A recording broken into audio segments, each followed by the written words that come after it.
Blake Sterling didn't walk, he conquered pavement. He stepped out of the black town car, the mid-afternoon sun glinting off his tie clip, platinum naturally, and adjusted the cuffs of his bespoke charcoal suit. He checked his watch. He had 12 minutes to evict an octogenarian before his 2 o'clock board meeting. He looked up at the building. It was an eyesore, a brick-and-mortar tumor attached to the side of his future architectural masterpiece. "Wait here," Blake told his driver. He didn't need lawyers for this. He needed charm, and when that failed, he needed a checkbook. He bypassed the broken intercom and pushed through the heavy front door. He marched up 3 flights of stairs, the scent of expensive cologne warring with the building's smell of boiled cabbage and dust. He reached apartment 3B and raised a fist to knock. The door flew open before his knuckles made contact. It wasn't an 80-year-old woman. It was a girl woman who looked like she hadn't slept since the Bush administration. She was wearing oversized gray sweatpants, a t-shirt stained with coffee, and hair tied up in a bun so messy it defied physics. She held a thick textbook in one hand like a weapon. "If you are the process server," Amara said, her voice raspy but razor sharp, "you legally have to put the papers in my hand. If you throw them at my feet, I will claim littering." Blake blinked. It was a rare reaction for him. "I'm not a process server."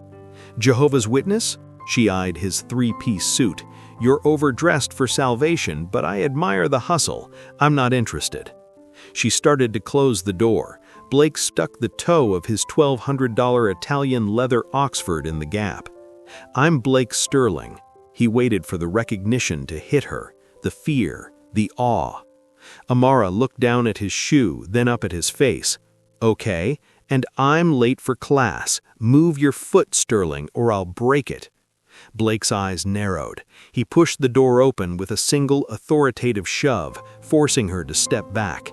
He walked into the tiny living room. It was filled with boxes, law books, and the distinct aura of poverty. "You're the holdout," Blake said, looking around with open disdain. "Mrs. Higgins? Mrs. Higgins died 3 months ago. I'm her granddaughter. And you're trespassing." "I own the building, Miss Jones. And technically, per the squatters' rights statutes of Illinois and the fact that the probate court hasn't cleared the deed transfer yet, I own the occupancy. You own the bricks, I own the air inside them. Get out of my air." Blake let out a short, incredulous laugh. He liked to fight, but he hated wasting time. He reached into his suit pocket and pulled out a checkbook. "Look, Miss Jones, I'm a hurricane, and this building is a trailer park. It's going to go. The only variable is whether you leave with a golden parachute or in handcuffs." He scribbled a number, ripped out the check, and held it out. "20,000. Clear out by midnight." Amara looked at the check. Her eyes flickered. Blake saw it, the hunger. He knew the look of someone drowning in debt. He smirked, knowing he'd won. Then Amara laughed. It was a dry, brittle sound. 20,000? She snatched the check, ripped it into 4 precise pieces, and let them flutter on his polished shoes. "My tuition balance is 42,000. My grandmother's medical debt is 12, and the emotional damage of looking at your smug capitalist jawline, priceless." She stepped into his personal space. She barely came up to his chin, but she radiated enough heat to burn him. "You want this apartment, Sterling? You better come back with 6 figures or a bulldozer. And if you bring the bulldozer, make sure I'm not inside. It'd be terrible PR for your IPO next month." Blake froze. "How do you know about the IPO?" "I read," Amara said, tapping the textbook against his chest. "Now get the hell out of my house." Blake stared at her. For the first time all day, he wasn't checking his watch. He was looking at the coffee stain on her shirt and thinking that she was the most annoying, infuriating, and fascinating obstacle he'd ever encountered. "I'll be back," Blake said, smoothing his lapels. "Bring coffee," Amara retorted and slammed the door in his face. Location: Sterling Tower, 50th floor. The office is all glass, steel, and temperature-controlled intimidation. Amara stood in the center of the room, clutching her canvas backpack like a shield. She felt small, tired, and distinctly underdressed in her thrift store blazer, but she kept her chin tilted up. Across the expanse of a mahogany desk that cost more than her entire education, Blake Sterling was reading a file, her file. Credit score 580, Blake read aloud, not looking up. Student loan balance 42,000, outstanding medical bills 12,000, bank account balance $43.12. He closed the folder and leaned back, lacing his fingers behind his head. The movement pulled his tailored vest tight against his chest. "You're drowning, Miss Jones, and the water is rising." "I didn't come here for a financial audit," Amara snapped. "My lawyer said you wanted to discuss a settlement regarding the apartment." "I don't have a lawyer," Blake corrected. "I have a legal department. And you don't have a lawyer, you have a second-year law student named Greg you met at a campus mixer." Amara flushed. He was right. "Cut to the chase, Sterling. Do I get to keep the apartment until the end of the semester, or are we going to court?" Blake stood up and walked to the floor-to-ceiling window. "I can't wait until the end of the semester. I have investors breathing down my neck. I need to break ground on Monday." He turned to face her, his silhouette sharp against the Chicago skyline. "But I have another problem, a bigger one, and surprisingly, you are the solution." Amara frowned. "I doubt that, unless your problem is a shortage of ramen noodles and anxiety." "My problem is Arthur Galloway," Blake said. "He's the primary investor for the Heights project. He's 70 years old, devoutly religious, and deeply suspicious of my lifestyle." "You mean your habit of dating supermodels and discarding them like seasonal decor?" "Precisely," Blake said, unbothered. "Galloway won't sign the final funding release unless he believes I'm settled. He wants a family man, stable, respectable." Amara let out a sharp laugh. "And you want me to what? Vouch for your character? I'd sooner vouch for a shark." "No," Blake said, walking toward her. He stopped 2 feet away, invading her personal space with that terrifying, magnetic confidence. "I don't need a character reference. I need a fiancée." The room went silent. The hum of the air conditioning seemed to roar. "You're insane," Amara whispered. "I'm pragmatic," he countered. "You are broke. I am desperate for a signature. So here's the deal." He ticked the points off on his fingers. 1. You move out of the apartment by tomorrow morning. 2. You move in here, into my penthouse.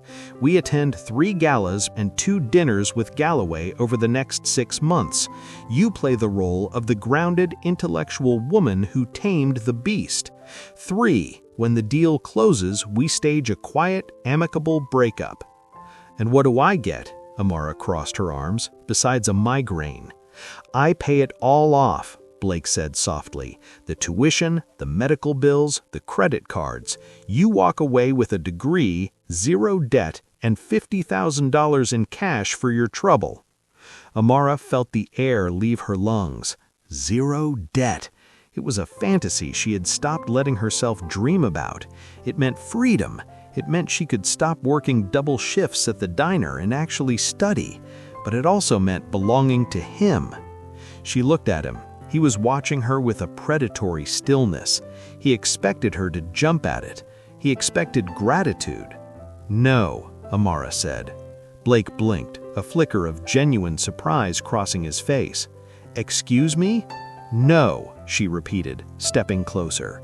"That's a lowball offer. You're asking me to sell my integrity, lie to the public, and live with a man who thinks gentrification is a hobby. That costs extra." Blake's lips curved, a slow, dark smile. Most people cowered when he cornered them. She was negotiating. It was intoxicating. "Name your price," he challenged. "Clear the debt," Amara said, her voice hard, "but I want the $50,000 up front." And you pay for my bar exam prep course, the best one, the one that costs $4 grand. Done. I'm not finished, she interrupted. I want it in writing that I have 0 conjugal obligations. You don't touch me. You don't sleep in the same room. And when this is over and I pass the bar, she took a breath, meeting his steel gray eyes. I'm going to use my degree to become a tenants' rights attorney, and I am going to sue landlords like you into the ground. I'm going to be the biggest thorn in your side this city has ever seen. Blake stared at her. He should be annoyed. He should be offended. Instead, he felt a jolt of adrenaline that had nothing to do with real estate. She was telling him to his face that she planned to weaponize his own money against him. It was the hottest thing he'd ever heard. He walked back to his desk, pulled a velvet box from the drawer, and tossed it to her. Amara caught it by reflex. "Open it," he commanded. She flipped the lid. Inside sat a diamond the size of a grape, set in platinum. It was cold, heavy, and ridiculous. "It's too big," Amara muttered. "People will think I married you for the money." "You are marrying me for the money, darling. Try to keep up." Blake picked up a pen and slid a contract across the desk. "Sign the NDA and the prenup. The money hits your account within the hour." Amara looked at the pen. She looked at the ring. Then she looked at Blake, who was watching her like she was a complex equation he couldn't wait to solve. She picked up the pen. "I'm going to destroy you one day, Sterling," she promised, signing her name with a flourish. Blake took the paper back, checking the signature. He looked up, his eyes gleaming with a dark, possessive amusement. "I look forward to the deposition, future Mrs. Sterling." If you liked this story, please like, subscribe, and share. Also comment where you're listening from. And please also hit that notification bell so you'll be here for the next one. Thank you.